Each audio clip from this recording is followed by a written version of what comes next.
A very good morning, good afternoon, and good evening, everyone. So a very warm welcome to this session, to the APWiL Asia Pacific Women in Leadership Mentoring Program seminar.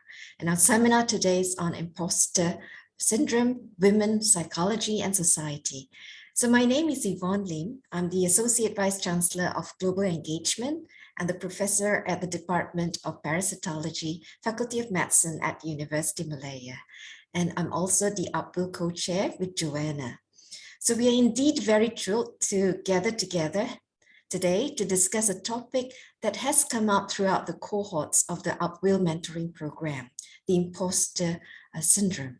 Now, today's presentation will focus on an evidence-based approach to provide tools needed to identify imposter syndrome and provide examples relevant to women in higher education. We are indeed very, very lucky to have two colleagues from Technological de Montréal to join us for a second iteration of the seminar, which we'll held for the first time during the second cohort and received very positive feedback. So before we get started, we'd like to take a group photo. So I'll invite all of you to turn on your cameras and smile so that we can capture today's group. Thank you, everyone. So without further ado, I'd like to turn it over to our moderator, Dr. Gabriela Maria Ruiz Soto, who is Associated Director of the Health Sciences Division at Tecnologica de Montréal, Mexico City campus.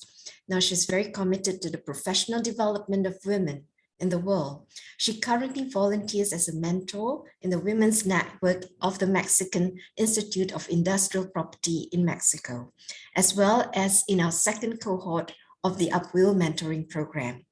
So I'd like to thank Gabriela for moderating today's session, as well as connecting us with our speaker, who she will introduce shortly. So over to you, Gabriela. Thank you, Yvonne. As Yvonne noted, today we will have a presentation on imposter syndrome from a colleague at a 20-minute question and answer period.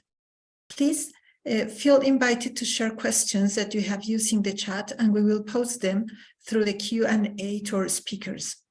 Our speaker today is Dr. Ana Cecilia Ajedo Azuara.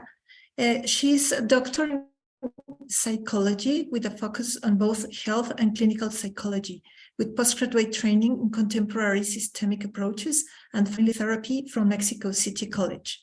She's currently the director of the first 3 semesters of all the bachelor programs in the school in Mexico City. Ana Cecilia's current topics of interests are the relationship between psychological well-being and inflammatory bowel disease, the impact of chronic diseases in couples' relationships, and the role of psychology and psychotherapy in multidisciplinary health settings. Thank you, Ana Cecilia, for talking with us today on this important topic. I would like now to hand it over to you. Thank you, Gabriela. Hello, everybody. Good morning, good evening, good afternoon. So today I'm going to be sharing some thoughts, some ideas, and some facts related to imposter syndrome, women, psychology, and society.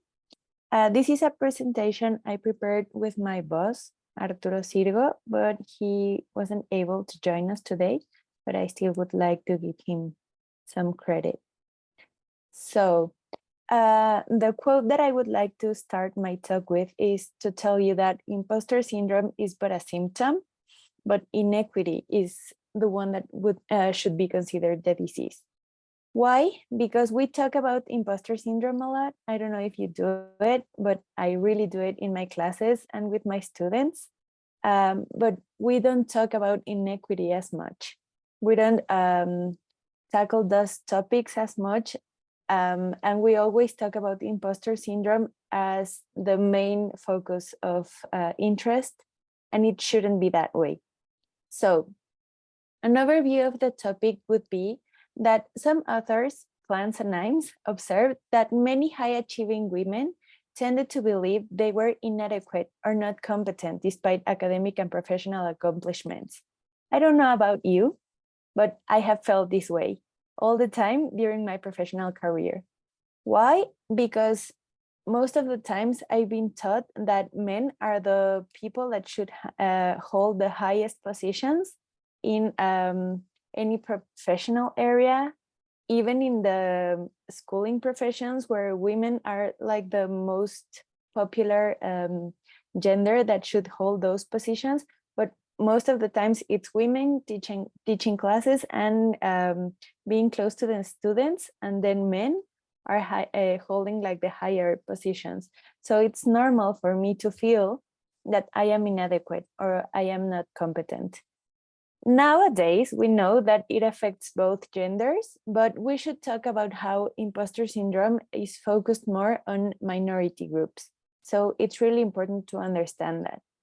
And then we can talk about how a Google search of imposter syndrome yields over 1 million hits, and approximately around 70% of people will experience it at some point in their lives, which is really important to understand that we will all have some sort of process related to imposter syndrome thoughts or ideas or barriers in our careers.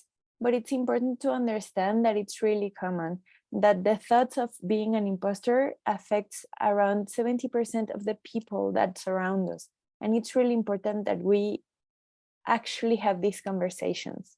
So right now, we know that there is no published review of the evidence to guide the diagnosis or treatment of patients presenting with imposter syndrome. So a lot of times, I don't know about you, but whenever I see a person talking about it, or whenever I see a person thinking about imposter syndrome and considering that they might have it or not, they do not have the correct guidance and they do not have the adequate tools in order to get an diagnosis or in order to know how to attack the problem. And also, we have no published studies evaluated that evaluate treatments for this condition. Imposter syndrome is sort of just a topic that we kind of like talk about, but we don't actually have a treatment for it, which is actually really important. And so, the syndrome is considered as a pattern of behavior wherein people doubt their abilities and have a persistent fear of being exposed as a fraud. It's more prevalent in minorities, racial, ethnic, and religious, women, and high achievers. It's really important to understand the main characteristics of the syndrome and who is more affected by it, because as I told you before, a lot of people present it, but it's different in the way it's portrayed and in the way it should be treated. Because as I always say, and as you will see in this conference, us women suffer from a societal imposter syndrome, where we are told since we are really young that we shouldn't hold those higher positions or we shouldn't reach some points in life. And men do not have the same conditions in their process, and they are actually taught how to be the managers and how to reach those high positions and how to become the CEOs of different companies. So it's really important that you know that even though a lot of people present it, we are more affected than others. And so how it feels, how does the imposter syndrome feels?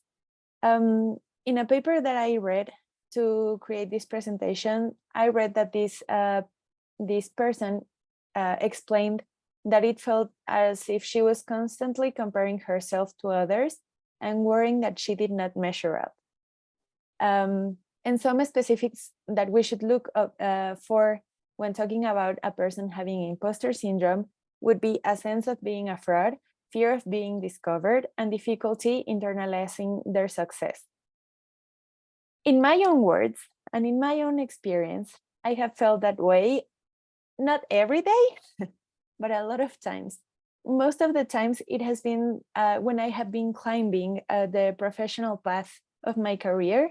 And actually, sometimes even right now that I am the director of the first 3 semesters in the health sciences school, I feel like I will be discovered.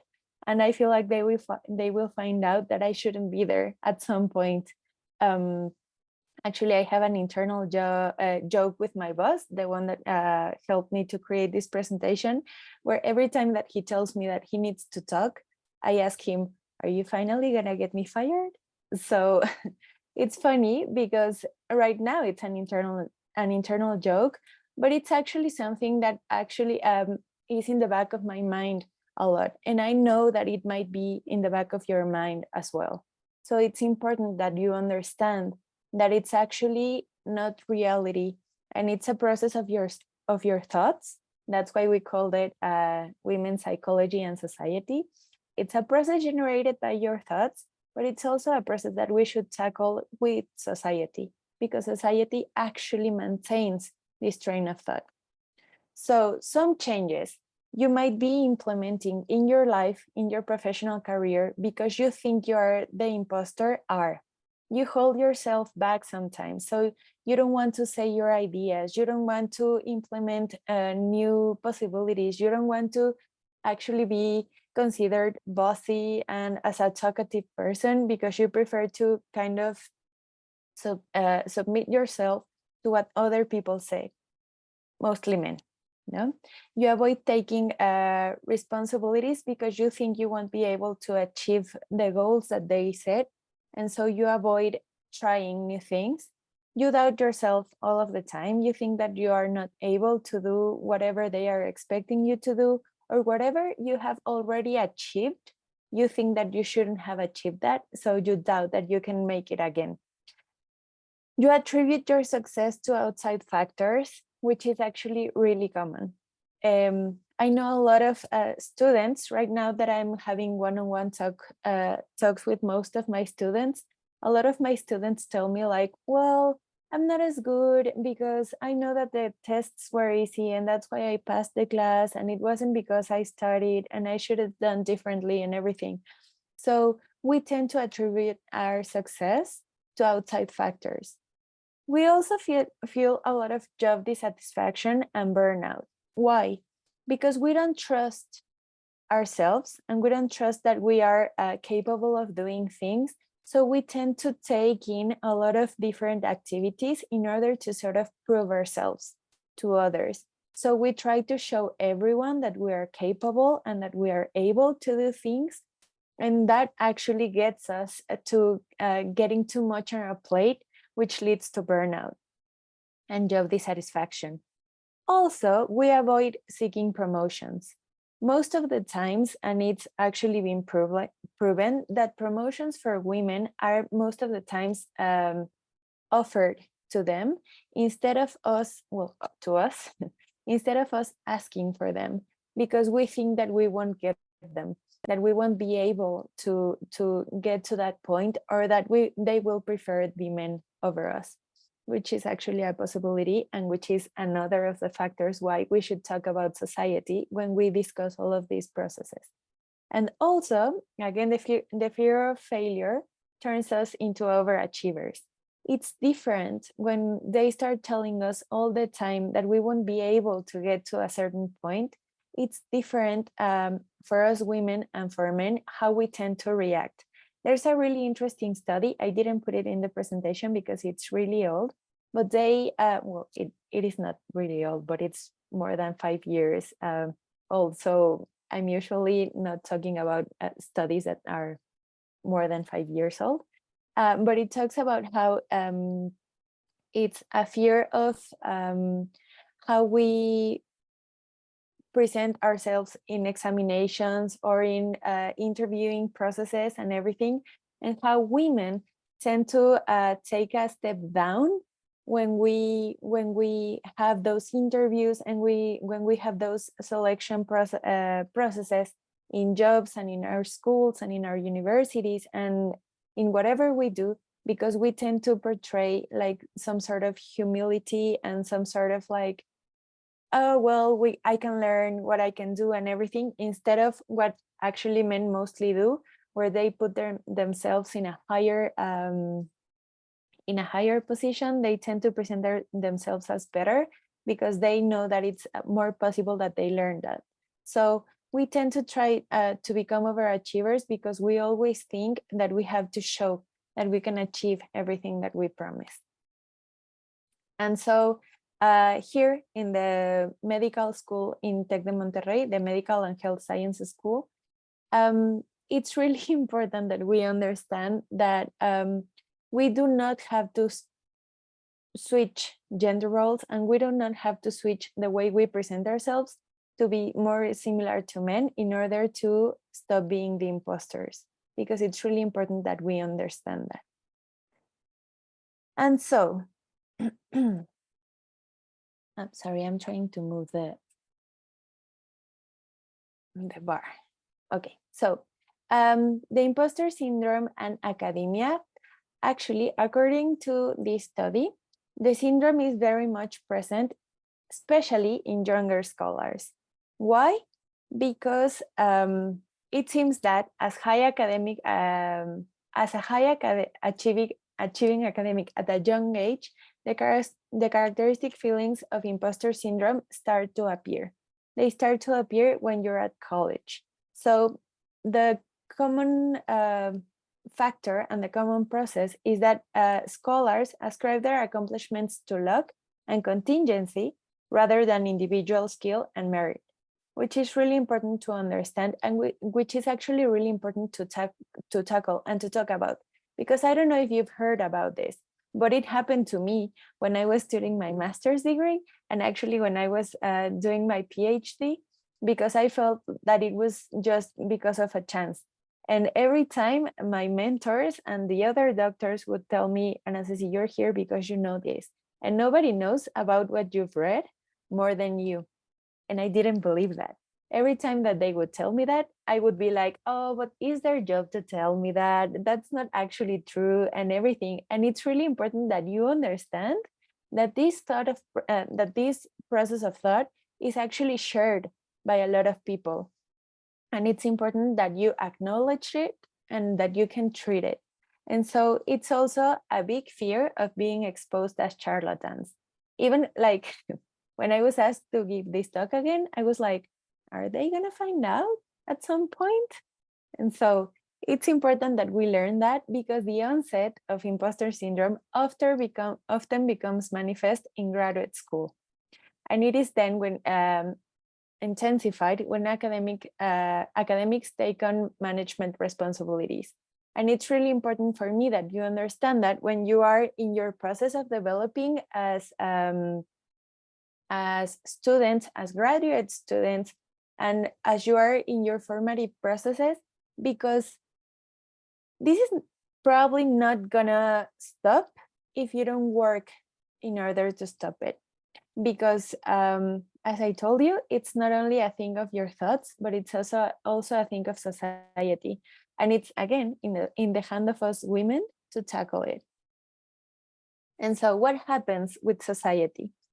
Imposter syndrome might be viewed less as a personal challenge affecting a few than a systemic problem of considerable scale with real detrimental consequences to those affected.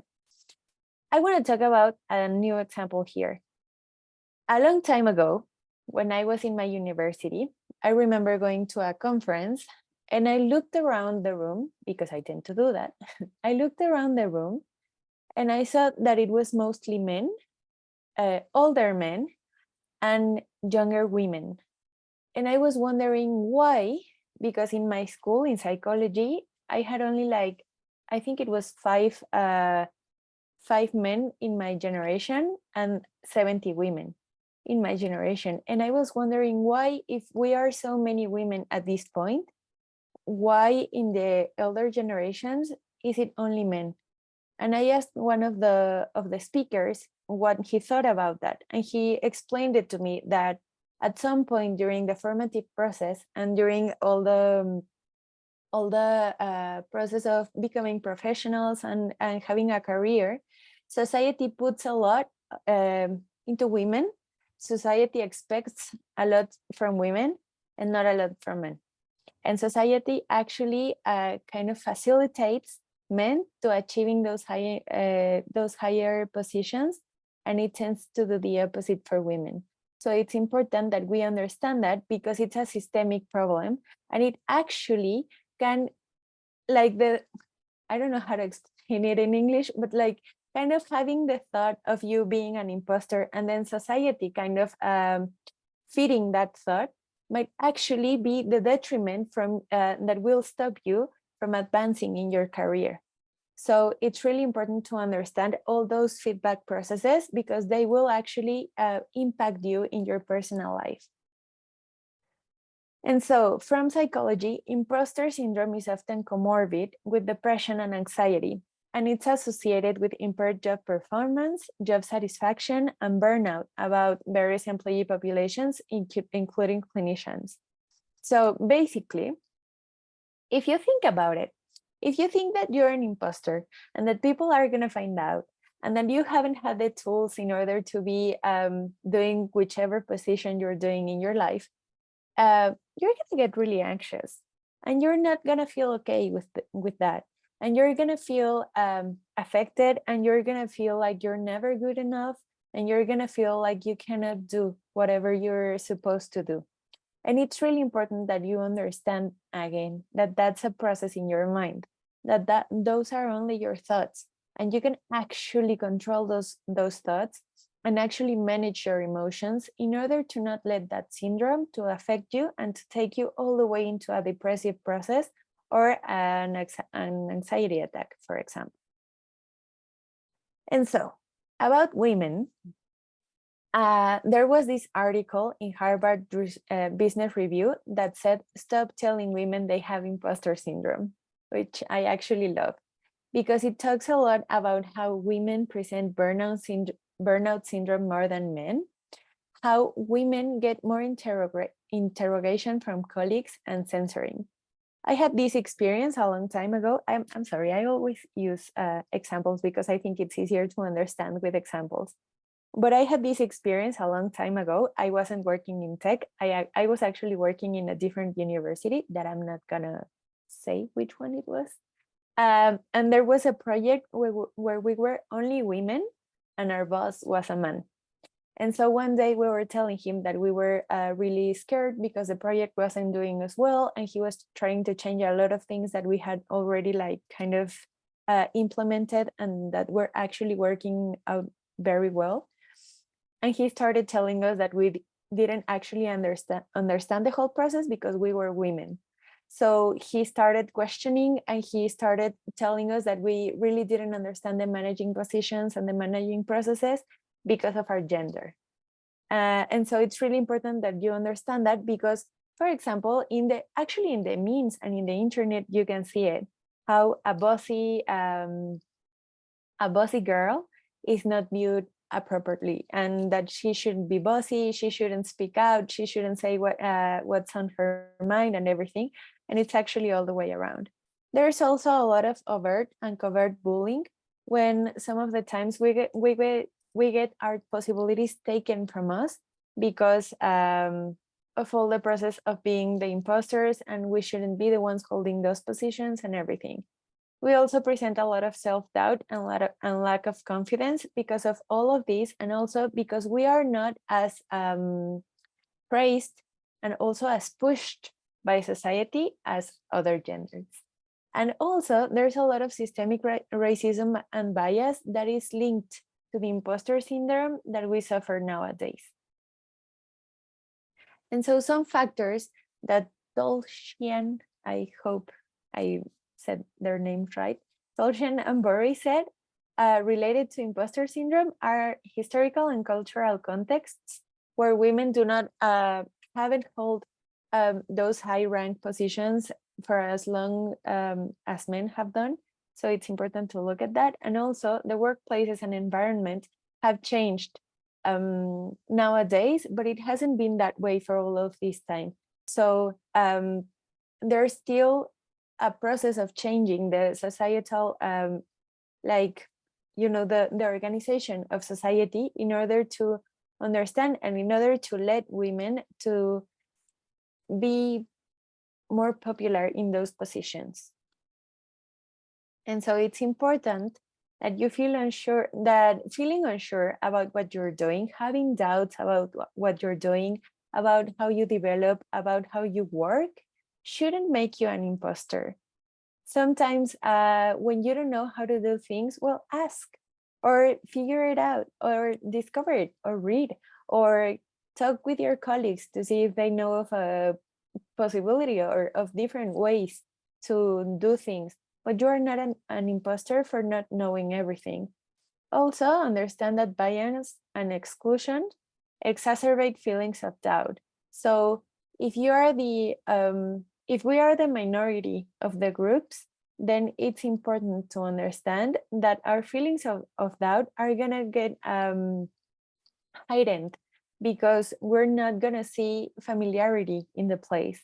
And also that confidence doesn't equal competence. So whenever you see these people, I'm not gonna name the gender anymore, but whenever you see these people that hold those high ranks and those high rank positions and everything, that they feel very confident and they feel like they can do anything and whatever, it does not actually mean that they are competent. It just shows that they have a different attitude and they sort of portray that they know how to do it, but they don't necessarily do. And it's important to fix this bias and not us as women. It's important to fix the society problem and the systemic problem instead of trying to fix women. And so some tips for yourself that you can actually implement in your life in order to process this is, first, look at the evidence. As I tell a lot of my students, if you're in the place you're at, it's probably because you're able to do it. It's probably because you got there yourself. Of course, you might have had some privilege that has helped you to get there, but still, you have been the one that has developed the abilities and the skills to get to the place where you're at. Also, celebrate your success. A lot of times when people celebrate their success, and mostly it's actually more popular with women, we are called like we are conceited and that we think a lot of ourselves and everything, and we shouldn't do that. Please celebrate your successes every time. And also remember that a lot of people feel this way. A lot of people feel the way you do. Even probably the people that you see, that you look up to, they have felt it this way, or they are feeling this way in the moment that you're looking up to them.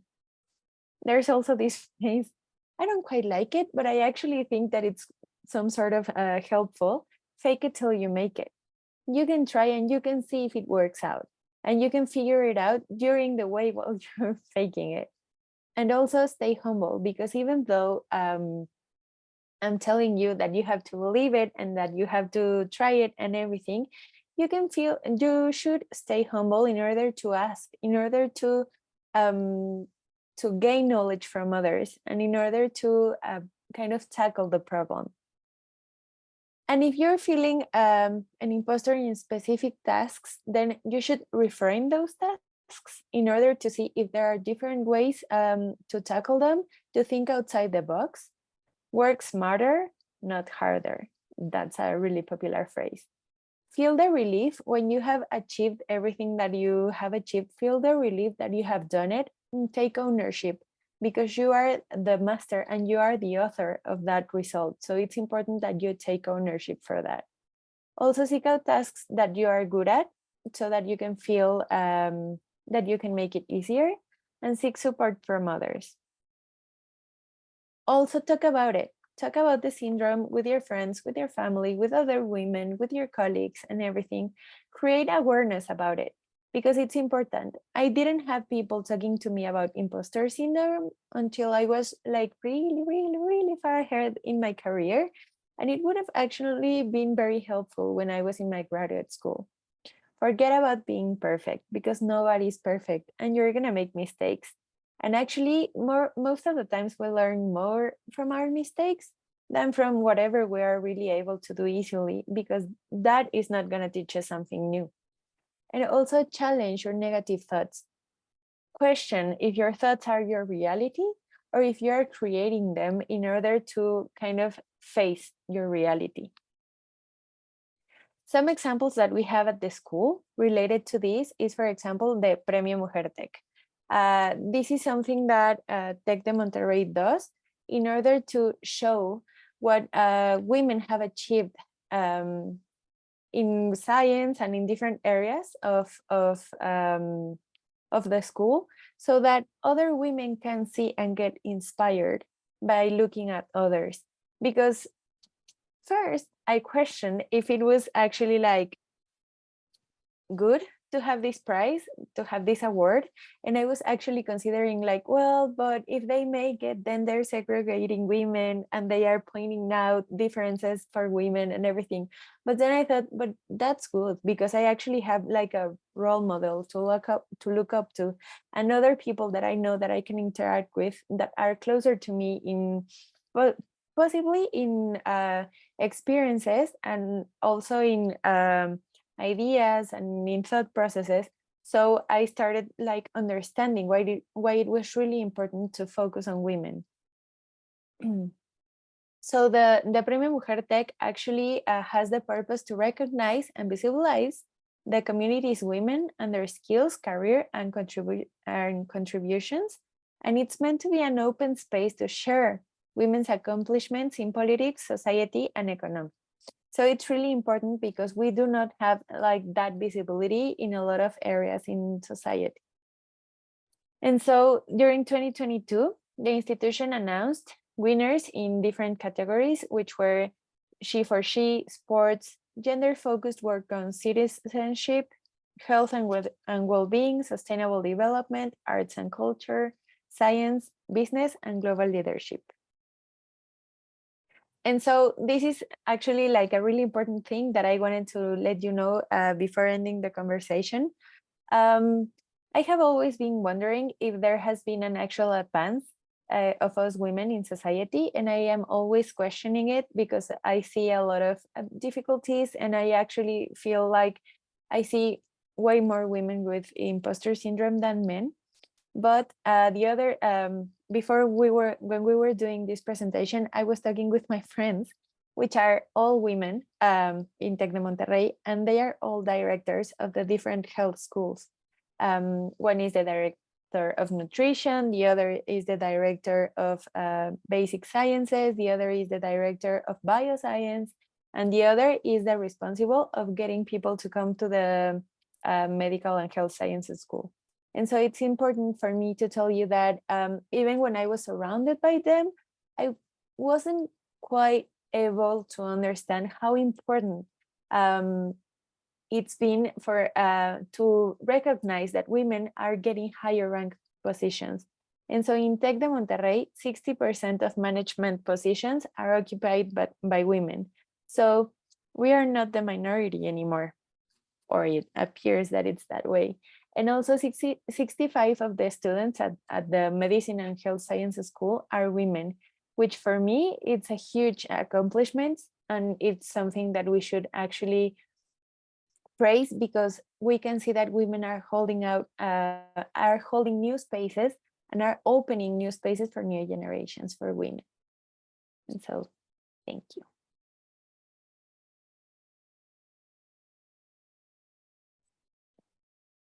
Thank you very much, Ana Ceci. And now we would like to open up for questions. Please continue to use the chat to ask any questions, or at this time, if you would like to ask your questions directly, please use the raise hand function, and I will then invite you to share your questions. Anyone? I saw that someone was sharing a paper, and some other people were commenting on that paper. Would you like to share it with all?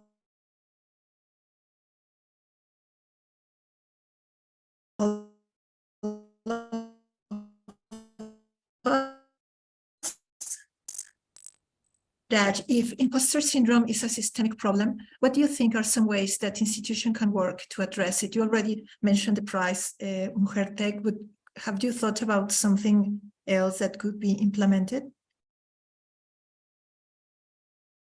Sorry, Gabby, your internet was a bit slow, so I didn't get to hear like the whole question.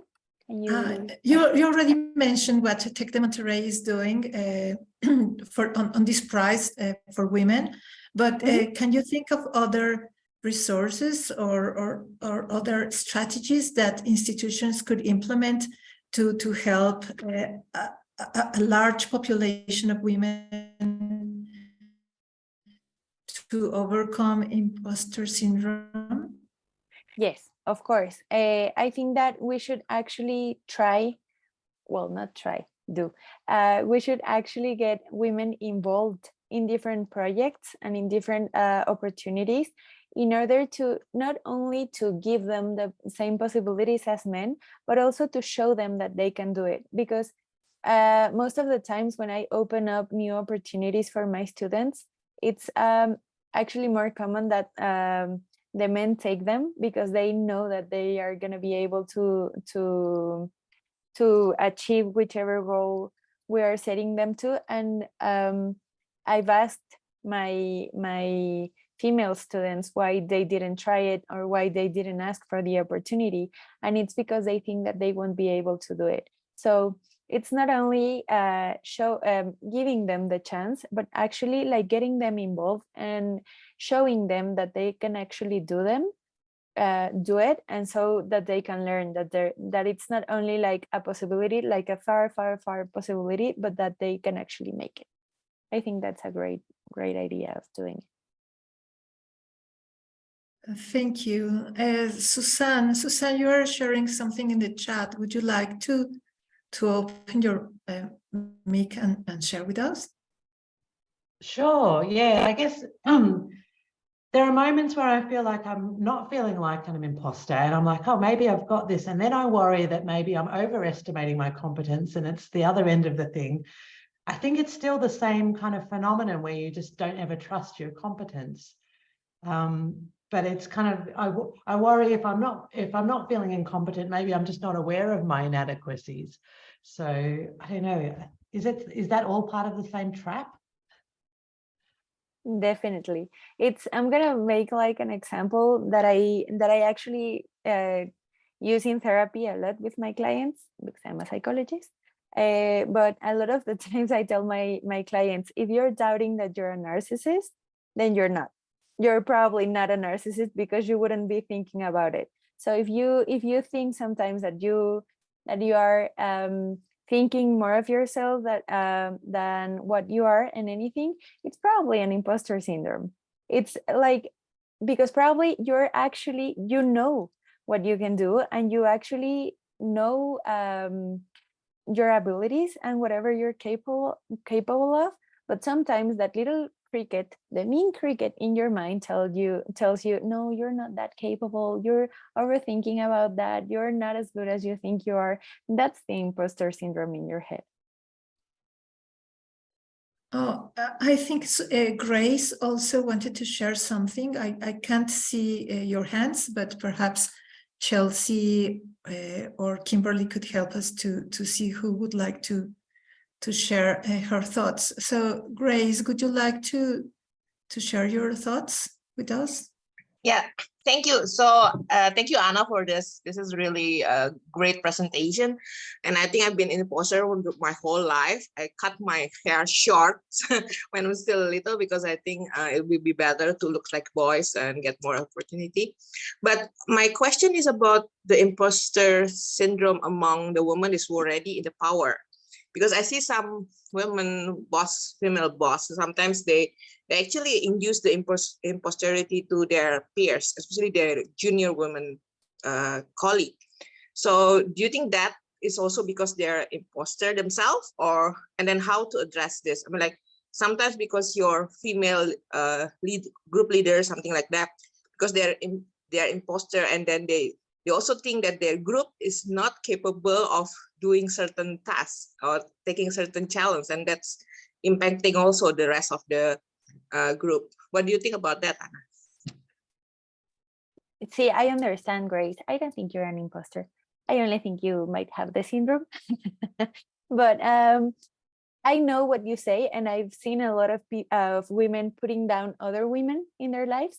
And I think that it's quite like a common problem But I also think that it's not a problem of those women. I think that it's a problem of society, that we have been taught that women are like the weak force, and that we are not as able as men to do other things. So I don't think that they are sometimes aware of this problem, because we like, if you listen to the social conversation and everything, you are told, no, oh, she should be at her house, she should do something different, she's not able to do that, science is for men and whatever, no. And we still have to have like these kind of groups and these kind of conversations when we start showing them like, no, women can actually do it. But we are, I think, in the beginning of that process. So that's why I think that sometimes it's really common for women to be putting other women down. But I think that it's not, that it's a society problem, a systemic problem. Thanks. Anyone else who would like to share with us or ask any question? Yeah. Hi, Yvonne here. If I may just add on, to what Grace was saying, and I think Vera has also commented on it. I'm just looking at it from different perspective. Personally, I've also experienced that I don't get enough support from women folk, those who was more senior, whether it was because of expectations of what they have gone through. It was difficult for them to get where they were. And hence, sometimes they may not want us to fail. And, they start pushing us. That could be one perspective as well. But personally, I feel that, we have to create a more positive vibe among women to really celebrate. I know sometimes it's like a competition, but let's make it a friendly competition, a cooperative competition where, we help each other to get to our highest potential, and we are of different makeup. So the levels that we climb will be quite different.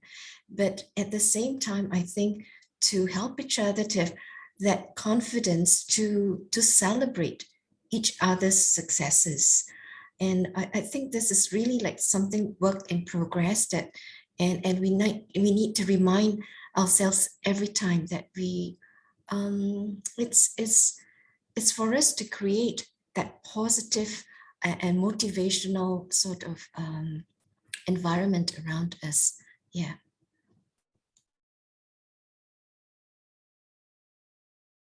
We have it. Thank you, Yvonne. And anything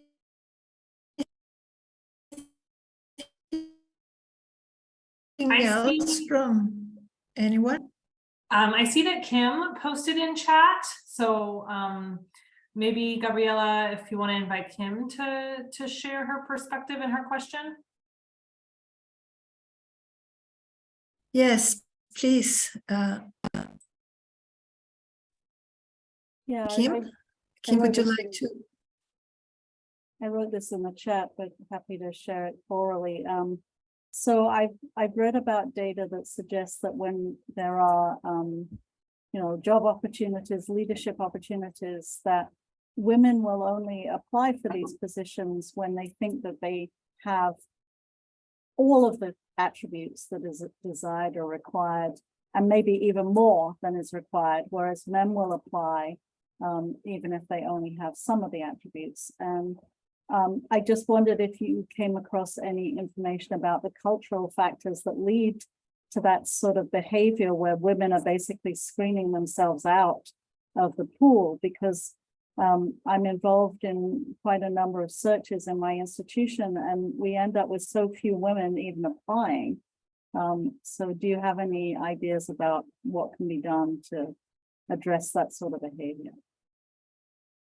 I thank you for your question, Kim. I think that it's really like to the point, and it's a great question. I actually, when I read about it, when I read what you asked, I was thinking of a metaphor that I think that it's actually like really spot on the conversation, because I do not have that specific information. I haven't read that data like in that specific subject.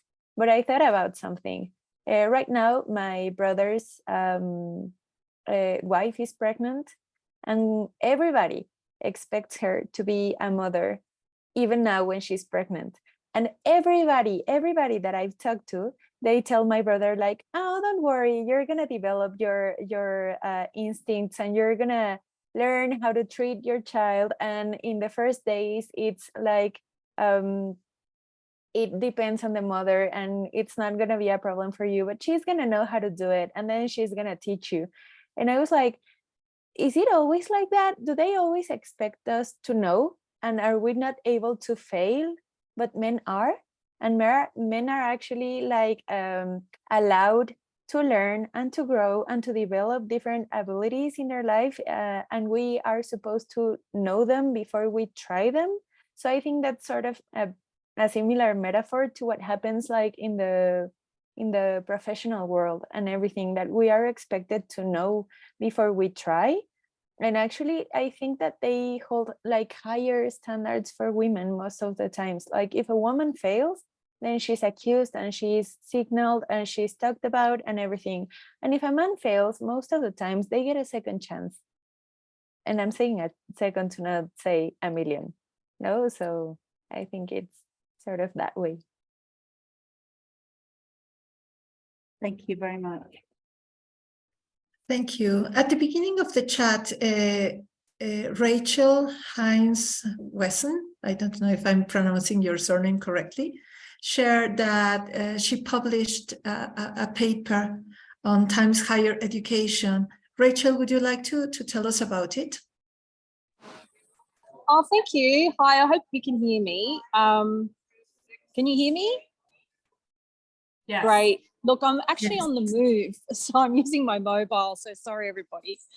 Yeah, I wrote this a couple of months ago. It was because I did some research about why I was feeling this way in terms of having the imposter syndrome mindset.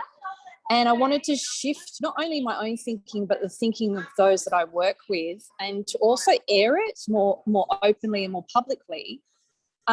And I looked through the lens of my own research area, which is in education, higher education, learning and teaching, which is often seen as a secondary type of research, not important, not as respected or acknowledged in terms of other types of issues in, STEM areas, for example, science, things like that, and how difficult it is in pursuing a career like this to then go for promotion and then show that your research does matter.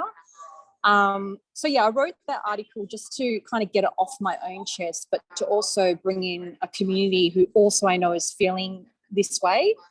Yeah, so I just thought it kind of very much linked in today's presentations, and I just wanted to share it with everyone and just to know that you're not alone. And yeah, and it happens quite broadly, not just in leadership role models, but also career, but also research. And I think I'm in higher education doing research, which really matters, but sometimes it's not appreciated and it's not acknowledged in that way. And I sometimes feel that I am definitely dwelling in the imposter syndrome. So yeah, that's what my article was about. Thank you for sharing, Rachel. And we have also a question from Christina. Christina Schoenlever. Could you like to read aloud your question? Hello, yes, thank you, no problem. Thank you very much also for the presentation. I think it was really, really interesting. But it made me also think how far back actually the impact goes of society and culture on our feelings that we develop over time on feeling like an imposter. So and I was thinking there, and I do probably similar to you, I think of my own experiences, and I was wondering how much my family, for example, has contributed to me feeling exactly like this also quite a lot. And it's probably not just where I grew up, but it may be in other areas. And I was wondering what can be done, or do we have any examples what could be done from society, but also stakeholders, from schools, but also maybe by networks such as ours, that we could start trying to turn the tide earlier, before we are in mid or end career talks, basically. Yeah, thank you for your question, Christina. I actually think that having mentoring programs where you can look up to other women is actually really useful, because I do think that it goes like way back, and it has a lot of gender issues of the process of bringing children and everything, because they are giving different opportunities, even like since they are very, very, very young. Not to say that since they are babies, but maybe since they are like, no, I don't know, toddlers or anything. So I actually think that in the schools, it's actually like really easy to tackle it, because if you start showing people that there are other possibilities that the one that we are portrayed, like I was thinking in the movies and in other social processes, like only male presidents and everything, but we start showing them that women can hold high positions, and women can actually develop different things, and women can actually be role models and people to idolize and people to look up to and everything, that we can kind of start switching the process. Me, myself, I can think of myself as a person that had these possibilities with my family, because there were a lot of female writers and a lot of important female people that were friends with my family, and I actually looked up to them. And whenever I see them, I'm like, I'm here because of you, and you don't even know that. No, but they were my role models when I was growing up, because I was reading their books and I was singing their songs, and they were women, and that was really important for me. So representation matters, and we can represent in schools, and we can represent in different academic areas. So I think that it's actually like really important to do that in those areas. Thank you very Vera, much. sorry, Vera shared in the chat some strategies. Vera, would you like to share aloud what you propose? Sure. So I think it's really important that we amplify each other's successes. But I think one of the things we can do, Anna was suggesting that we don't need to pretend to be men in the academy. And I think one thing that we could do is maybe take on some attributes that we identify more with as women as a way to improve the academy. And so maybe that idea of like sharing our doubts, self-doubt more, as we're doing right now, could actually be very helpful for the academy, and create a different model of how we want to present an academic, that an academic doesn't always have to be always presenting themselves as always successful and always self-confident, that we can model how to share our vulnerabilities and our doubts, and that this would be good not just for people's mental health and career success, but it would actually be good for knowledge itself, that we can be more open about what it is that we don't know, so that we can help each other gain more knowledge and improve knowledge. I love that. I agree 1000%. Yeah. Thank you, Vera. And we have time for just one last question. Kuriko, would you like to read aloud your question? Oh, thank you very much for your nice presentation. My question is, are there any established guideline for measuring the degree of imposter syndrome? Because from your presentation, the environment creates this situation. So I thought it'd be easier to take action if there was a way to measure it. There are no measuring guidelines to do it. They are trying to come up with some, but up to date, I haven't read of any. I've looked for them, because I think that it's really important to use them with my students in order to understand how to manage their process. But no, I haven't read of a specific process, or none that are actually like proved and approved, basically. Mm-hmm. See, but that's a really good question. We should try that. Thank you very much. Yeah. Thank you. Well, the time has finished, and Thank you all for your questions and this discussion. Thank you to Anna Ceci for speaking with us today. I will now pass back to Yvonne for closing remarks.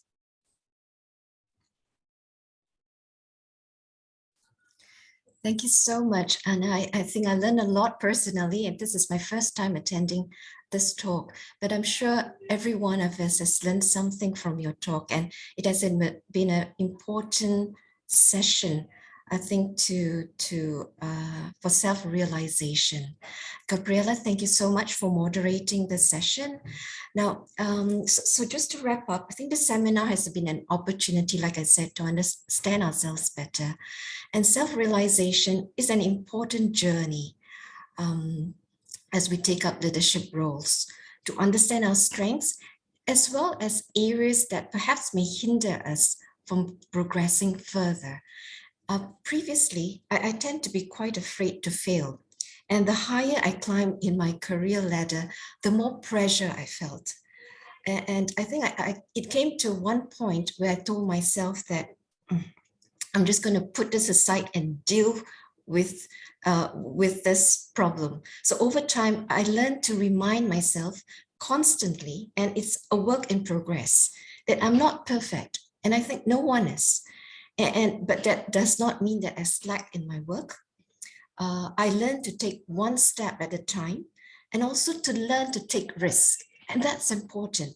I think that's what Kim was saying, that, you know, some people tend to go for promotion, even perhaps they might not be fulfilling all the criteria, but some of us are a little bit more careful, and we need to tick all the boxes, and even then we feel inadequate. We need to have extras. So I think learning to take risk is also an important journey that we need to learn, and be confident to deal with the uncertainties. There will be lots of uncertainties, but we need to just feel confident that we will be able to get through this. So to celebrate each success, what I learned was that no matter how small, how big, and I found that when I could do it to myself, I felt that I was more willing to celebrate other success. So just a little bit of sharing of what I went through in my life. And like I said, it's still a learning process, and it's work in progress. So that's the session that we have today. I think it's been a very, very fruitful. Thank you so much again, Anna and Gabriela. A little bit about our APWiL Mentoring Program for the third cohort. Now, please remember that these will be the upcoming important dates.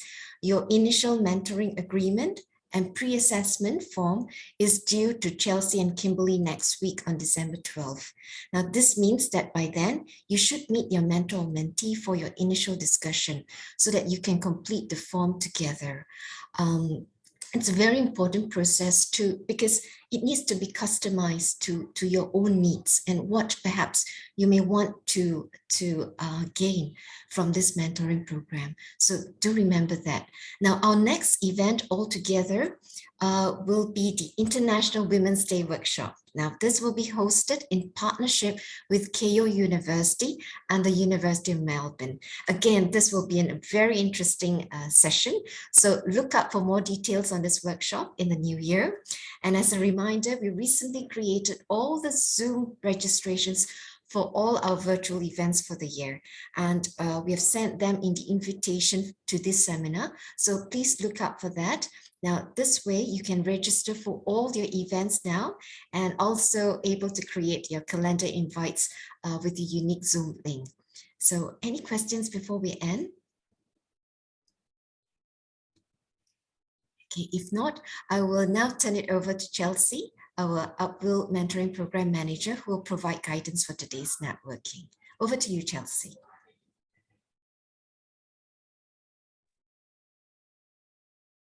Thank you, Yvonne, and thank you so much to Anna Ceci and to Gabriela and to everyone for your questions today. We wanted to make sure with a number of our seminars and workshops over the next year to have time for networking so that everyone can get to know each other and talk with folks who are not necessarily just your mentor or your mentee if you are in the program. And for those of you that are alumni or other connections to the program, you have some opportunities to talk with our current cohort as well. So we have about 30 minutes for informal networking. We do hope that you're able to stay. We have a little bit of guidance here, but the idea is that it is informal. So this will be in breakout rooms. And once I'm done explaining, you'll get prompted to join the breakout room that you've been assigned to. This is done at random, but there will be about 4 to 5 people in each room. And there won't be any designated facilitator, as I mentioned, is kind of informal. We recommend that you start with introductions and share your connection to APWiL, whether you are in the program, whether you're an alumni of the program, whether you are in the core group, those kinds of things. And then you're welcome to discuss any topics of interest. We do have some ideas, and Kimberly also just shared these in the chat as well so that you can reference them when you are in your breakout room. But you can continue this conversation on imposter syndrome, talk about women and gender issues at large at your institution, equity in higher education, and for those of you in the mentoring program, some of the goals that you've set for yourself this year, and begin to talk with others about their goals and other resources that might be useful for you over the course of the year. The formal program will be ending once we go into the breakout room. So at the end of the 30 minutes, the Zoom meeting will end. You don't need to come back to the main room.